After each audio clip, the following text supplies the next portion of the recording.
2 hari jelang Natal, arus pemudik berbagai moda transportasi meningkat. Di saat yang bersamaan pula, BMKG memprediksi hujan lebat dan angin kencang berpotensi terjadi di sejumlah wilayah Indonesia. Apa yang harus diwaspadai dalam arus mudik Natal dan Tahun Baru kali ini? Kita bahas bersama anggota Komisi 5 DPR RI fraksi PAN, Bakri. Selamat pagi Pak Bakri. Pagi, Waalaikumsalam warahmatullahi wabarakatuh, Mas Mario, Mas Gus dari Waalaikumsalam, Pak BMKG. Bakri. Terima kasih dan tentu juga semua juga penonton Deputi Kompas TV Bidang yang selalu Meteorologi sehat. BMKG, Guswanto. Pak Guswanto, selamat pagi. Selamat pagi Mario, Pak Terima Bakri, kasih. selamat pagi. Pak Guswanto, Pak Bakri, terima kasih. Saya duluan ke Pak Guswanto. Pak Guswanto, cuaca buruk seperti hujan lebat dan angin kencang ini masih berpotensi terjadi. Di wilayah mana saja yang harus diwaspadai selama masa puncak Natal dan juga menuju tahun baru ini? Baik Mario, jadi berdasarkan dinamika atmosfer, kita lihat ada monsoon Asia, Madden-Julian Oscillation, kemudian ada gelombang Elvira atau Rossby, dan potensi munculnya sirkulasi siklonik ataupun potensi low pressure area di wilayah Indonesia.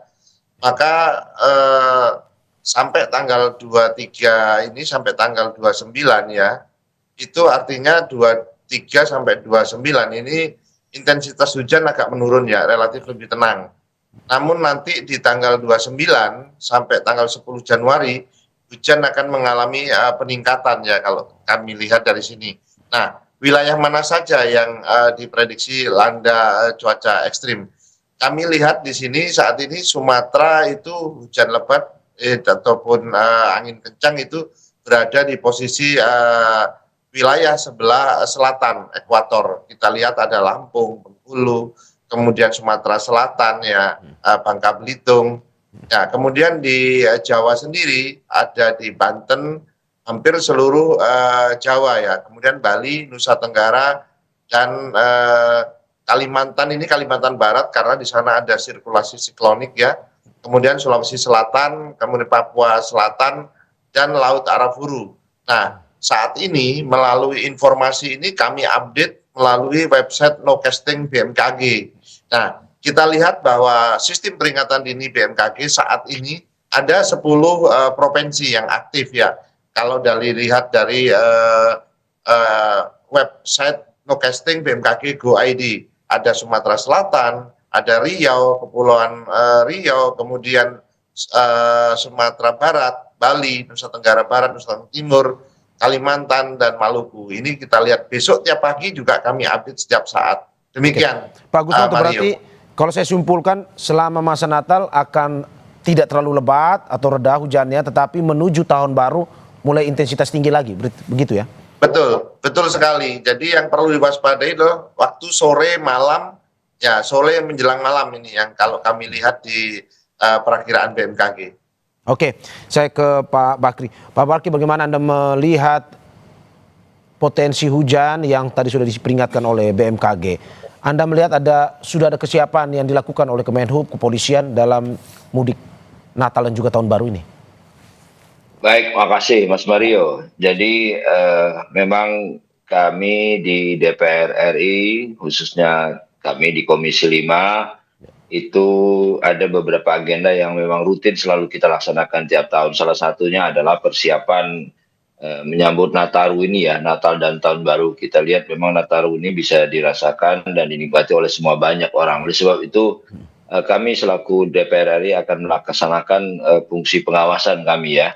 Nah, oleh sebab itu kemarin kira-kira minggu yang lalu kami sudah melaksanakan rapat mengundang semua mitra-mitra kita, pertama dari Kementerian Perhubungan, Kementerian PU, sudah itu Basarnas, BMKG, dan Kakor Lantas untuk membicarakan masalah kesiapan daripada kementerian-kementerian itu ataupun badan ini dalam rangka menjaga keamanan situasi kondisi pada saat Nataru. Nah, kami melihat hal ini cukup bagus ya. Terutama dari PU juga Perhubungan, tentu semuanya juga dari BMKG juga semuanya siap karena ini merupakan sudah menjadi agenda rutin ya, agenda rutin yang selalu kami laksanakan.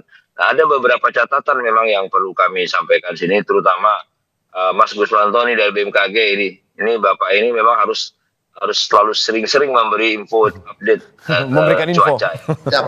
Info, ya, jangan segan-segan ya minta Siap. bantu Mas Mario supaya Ya, ya. diinfokan berita-berita yang update, karena bagaimanapun juga masyarakat kita dengan kesibukannya kadang-kadang mendengar membaca berita itu tidak sering. Oleh sebab itu perlu diketahui oleh kalangan masyarakat sampai ke masyarakat ya, Ya. sehingga mereka akan menjadi pertimbangan apabila akan melaksanakan perjalanan. Dan begitu juga bahwa dengan cuaca ekstrim ini kita tahu bahwa baru-baru ini juga terjadi musibah ya, Ya.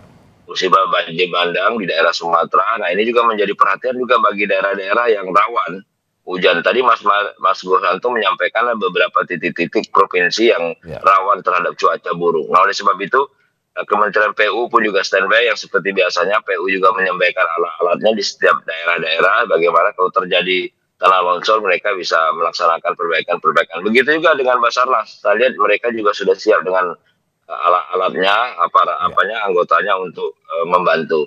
Nah, perhubungan terutama juga kita mengupayakan bagaimana bisa melihat bagaimana bisa berkoordinasi dengan Kakor Lantas, tidak terjadi kemacetan, tersedianya angkutan umum, ya karena kita tahu bahwa angkutan umum ini angkutan yang sangat efisien. Ya kalau semua orang menggunakan angkutan pribadi terjadi kemacetan. Nah itu menjadi kami dari Komisi 5 kalau mendengar kemarin pemaparan oleh kawan-kawan, insya Allah optimis kita mudah-mudahan Nataru ini bisa berjalan dengan baik, dengan lancar, dan bisa dinikmati.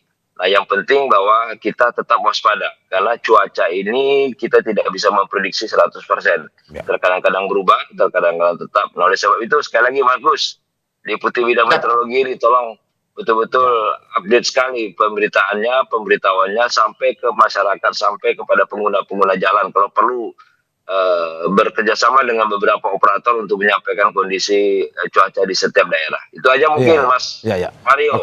Oke. Ya, Pak Guswanto, masukan yang baik juga dari Pak Bakri bahwa tidak hanya di media konvensional seperti media televisi ataupun media online, tapi juga di media sosial, sehingga memang akhirnya bisa terinfo, terutama mereka yang ingin berkendara atau menuju ke daerah-daerah seperti Pak Guswanto bilang tadi, punya potensi cuaca dengan intensitas yang tinggi. Pak Guswanto? Ya, Ah. betul. Jadi kami Mario, jadi kalau kami sudah menyediakan beberapa aplikasi untuk membantu masyarakat selama pergerakan selama Natal Tahun Baru ya. Artinya ada digital weather for traffic, ada juga yang Inasiam untuk penerbangan, ada Inawes untuk yang di laut. Kami juga memberikan informasi untuk daerah-daerah tinggi gelombang yang berwisata ke pantai ya. Ya. Kami juga menyiapkan aplikasi yang kita sebut cuaca.bmkg.go.id, maka akan menunjukkan bagaimana kondisi cuaca yang berbasis Android. Dan jangan lupa info BMKG juga bisa diinstal sebelum melakukan perjalanan, Bapak Ibu sekalian. Jadi ini berbagai moda sebagai kanal kita gunakan oleh BMKG dalam rangka untuk diseminasi informasinya agar bisa sampai kepada masyarakat dengan baik. Termasuk juga kami memiliki UPT-UPT di daerah, Mario. Jadi bisa menanyakan langsung ke UPT kami yang ada di daerah. Misalkan seperti Pelabuhan Merak ya, kami memiliki sana, dan ada yang namanya Join SOP. Jadi apabila ada cuaca ekstrim, siapa berbuat apa sudah kami lakukan koordinasi antara KSOP, kemudian Polri, Basarnas, Perhubungan, dan semuanya kita lakukan itu agar Natal dan Tahun Baru ini berlangsung dengan baik dan aman, selamat. Oke, Pak Guswanto, Anda sudah tadi menyinggung soal Pelabuhan Merak, di mana salah satu survei dari Kemenhub, Pelabuhan Merak adalah salah satu pelabuhan terpadat yang nantinya akan mengantarkan orang dari Jawa ke Sumatera. Kita lihat bahwa seperti yang disinggung oleh Pak Bakri tadi, bahwa selama beberapa minggu ini kita terjadi bencana. Dan juga tadi Anda bilang bahwa ada cuaca juga yang ekstrim di Sumatera bagian selatan. Nah, bagaimana antisipasi peringatan kepada mereka yang masih ingin tetap melakukan penyeberangan tersebut, Pak? Terutama yang di Pelabuhan Merak dari Jawa ke Sumatera ataupun sebaliknya. Baik, Mario. Jadi untuk mengantisipasi atau mitigasinya, tolong masyarakat itu dapat selalu update kepada info BMKG ya. Artinya seperti ini. Jadi kami selalu memberikan informasi kepada pengguna atau user. Misalkan kami telah di dalam Joint SOP memberikan klasifikasi peringatan dini cuaca ekstrim. Misalkan level 1. Level 1 itu waspada, di mana kecepatan angin lebih dari 20 knot, kurang antara 10-20 knot, gelombang tinggi itu 1 sampai 1,5, kecepatan arus lebih besar dari 1,2 meter per second. Sedangkan kalau level 3 itu awas, kecepatan angin lebih dari 25 knot, gelombang lebih dari 2 meter. Kemudian kecepatan arus juga lebih dari 1,2 meter per second.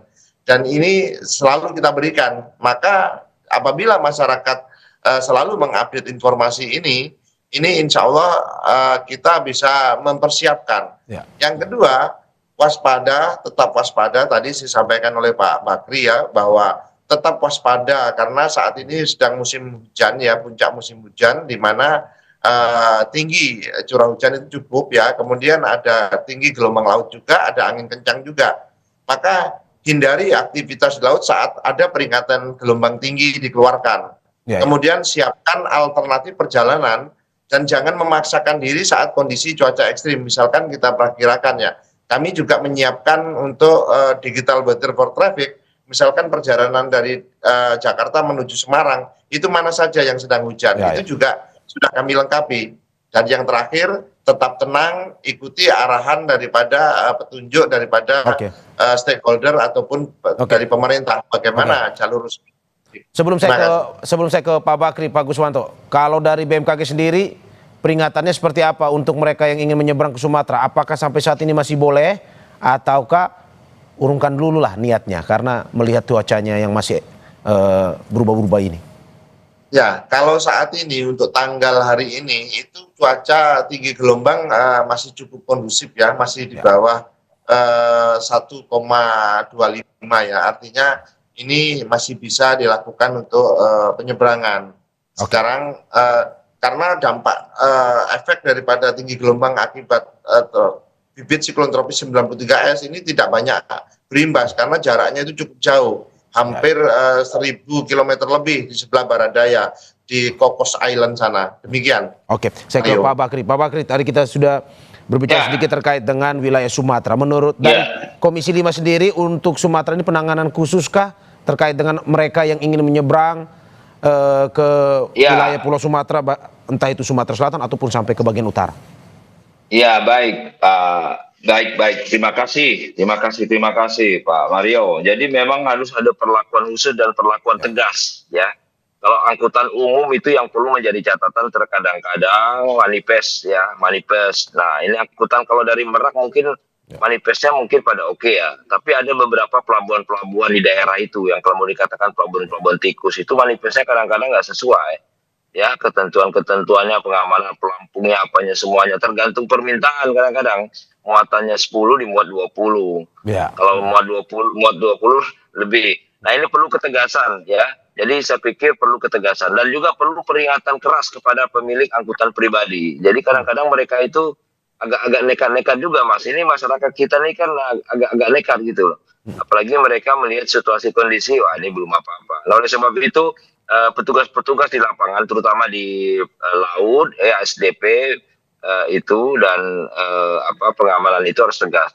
Dan kedua juga kawan-kawan di Kakor Lantas juga harus tegas juga, ya, bagi kendaraan yang tidak lengkap dengan persyaratannya, pengamanannya, ya jangan ditilang aja. Karena memang kita ini, negara kita ini, masyarakat kita ini, dia kalau tidak diperketat betul atau apa itu kadang-kadang toleransinya terlalu tinggi. Nah, oleh sebab itu perlu kerjasama yang baik, ya, perlu kerjasama yang baik dengan instansi yang semuanya. Karena oleh sebab itu kami juga sekali lagi kami insya Allah mudah-mudahan yang penting lagi hari ini adalah manusianya itu mau taat aturan apa tidak, gitu Mas. Kalau peraturan saya pikir dari kementerian, ya, perhubungan, termasuk juga PU, dengan BMKG dan Basarnas, semuanya kekelantan udah bagus semua, tinggal lagi yang melaksanakan, yang menikmati jalan ini mau tertib apa tidak. Nah, aturan juga sudah dibuat semuanya. Oleh sebab itu, tanpa adanya kerjasama dengan para stakeholder kita, termasuk juga para pengguna jalan, percuma. Oleh sebab itu kita berharap mudah-mudahan kejadian musibah yang kemarin menimpa ya, ada beberapa tanah longsor dan segala-galanya itu akibat daripada kelalaian kita semua. Nah, ini menjadi catatan kita di Nataru ini, mudah-mudahan tidak terjadi hal-hal yang tidak kita inginkan. Karena kita rasakan sampai hari ini masih berduka cita kita ya terhadap keluarga kita yang kena musibah. Demikian Mas Mario, insya Pak Allah. Bakri, Amin. Anda berarti mau bilang bahwa selain cuaca, masalah kedisiplinan dari para pemudik ini juga harus tetap diperhatikan atau utama terutama para aparat-aparat keamanan juga harus memperhatikan itu ya. Harus Mas. Jadi jangan terlalu banyak toleransi. Tegas bahwa kalau ini tidak bisa nyebrang, cuaca jelek, titik. Nah, ini kadang-kadang kan terlalu banyak toleransi. Dipaksa-paksa dengan berbagai macam cara, salam-salaman dan semuanya jalan. Akhirnya manifest yang berkurang. Ya, ada musibah tidak sesuai dengan jumlah muatan kendaraan. Sudah itu cuaca sudah jelek masih tetap jalan. Ya, kendaraan yang kadang-kadang tidak lengkap dengan peralatan keamanannya, seatbeltnya dan semua bannya apanya semua tidak bagus juga bisa jalan. Harus tegas ya. Karena orang kita ini kalau nggak tegas dia kurang ya, jangan banyak toleransi. Sebab kalau sudah terlalu banyak toleransi terhadap keamanan, ya musibah yang akan datang. Ya. Jadi selain daripada cuaca, perlu juga daripada ketegasan kawan-kawan yang berada di lapangan. Demi keamanan dengan kepentingan bersama, Mas. Oke. Saya kembali ke Pak Guswanto. Pak Guswanto, selain tadi kita berbicara soal Pulau Jawa dan Pulau Sumatera, kalau melihat di luar Pulau Jawa yang menjadi tujuan, misalkan kalau di bandara itu kan terbanyak diprediksi ada Ngurah Rai, Bali dan juga sekitarnya. Terus juga ada beberapa wilayah yang masih menjadi tujuan dari para pemudik ataupun yang ingin berlibur Natal ini. Kalau menurut Anda dengan cuaca seperti ini, apakah memang dengan mereka yang berada di luar Jawa masih aman untuk melakukan liburan atau bagaimana? Baik, untuk wilayah-wilayah selain di Jawa ya, seperti misalkan Bali, Nusa Tenggara ya. Untuk Bali, Nusa Tenggara sebenarnya sama ya kondisinya itu dengan di Jawa. Mereka itu nanti pada bulan Januari, Februari itu adalah puncak musim hujannya. Sedangkan kita melihat di wilayah yang lain ya, itu ada di Kalimantan Barat itu masih ada sirkulasi siklonik. Untuk Sulawesi juga Selatan masih ada hujan ya, dari sana juga kita lihat ya itu masih tinggi. Nah, barangkali kalau kita melihat perjalanan ya, kali boleh bisa liburan tidak. Nah, kita melihat kepada informasi cuacanya, Mas Mario. Jadi seperti misalkan penerbangan. Kami sudah bekerja sama dengan Airnav, dengan perhubungan, bagaimana memberikan jalur penerbangan yang terbaik ya. Kami selalu terkoreksi setiap pilot apabila ingin terbang selalu mengambil flight document, di mana ada cuaca bandara tujuan dan bandara alternate. Artinya safety atau tingkat keselamatan itu pasti paling utama dan itu sudah terjalin dengan baik. Demikian juga untuk yang di perhubungan laut, dan kami juga sudah ada kerjasama joint SOP seperti yang tadi saya sampaikan ya. Ada di Pelabuhan Merak apabila terjadi cuaca ekstrim, mereka langsung melakukan apa dan berbuat seperti apa, itu sudah ditetapkan. Namun yang perlu kita waspada adalah yang liburan untuk cuaca publik. Nah, cuaca publik ini kan Natal Tahun Baru itu tidak hanya untuk keagamaan ya, religi, tapi juga ada liburan. Nah, liburan ini maksud saya tolong tetap memperhatikan peringatan dini cuaca, tolong dibuka sebelum saya ke pantai misalkan Parangtritis. Saya buka dulu tinggi gelombang berapa sih gitu loh. Sehingga nanti itu kita aman. Misalkan kalau tinggi gelombang 0,5, kita aman bisa bermain di pantai. Demikian juga untuk yang berkemah ataupun camping di pegunungan berlibur, apalagi kalau memiliki lereng, itu bisa membuka informasi cuaca dulu. Seperti apa saat ini hingga hari ke depan. Kalau diprediksi hujan, ya kita pending dulu. Kita cari lokasi wisata yang aman dari cuaca ekstrim.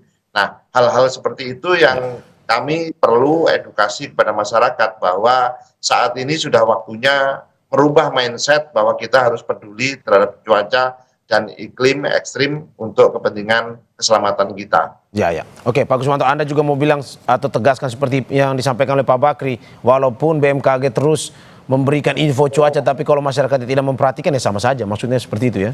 Betul, betul Pak.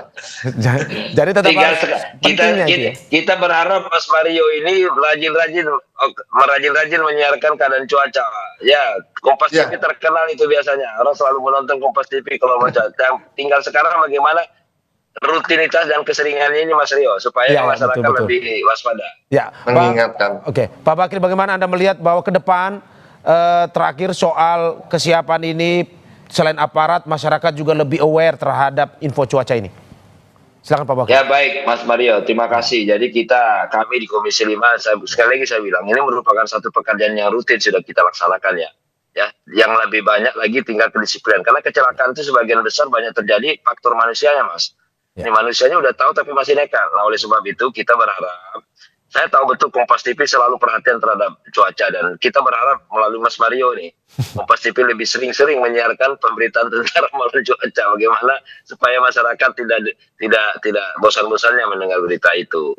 Ya, Nah, yang penting lagi bahwa kami Komisi 5 juga sudah melaksanakan kunjungan-kunjungan di beberapa titik ya, beberapa titik seperti ke Sumatera Utara, ke Sulawesi Utara, ke Bali, ke Jawa Timur. Jadi sudah menjadi kerja rutin, dan ini memang perlu menjadi perhatian.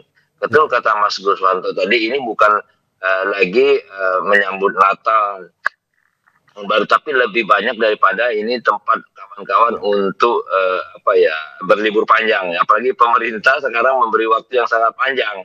Nah, jadi kita berharap bahwa kedisiplinan daripada kita semua ini betul-betul menjadi perhatian. Itu yang terpenting, Mas. Satu nyawa manusia itu tidak bisa dihargai dengan apapun, Mas. Terima kasih. Iya.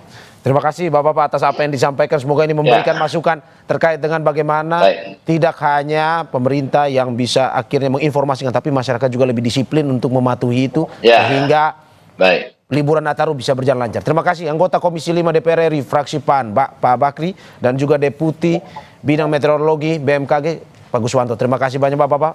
Sehat-sehat selalu. Terima kasih Mas Mario. Terima kasih Pak. Sehat-sehat.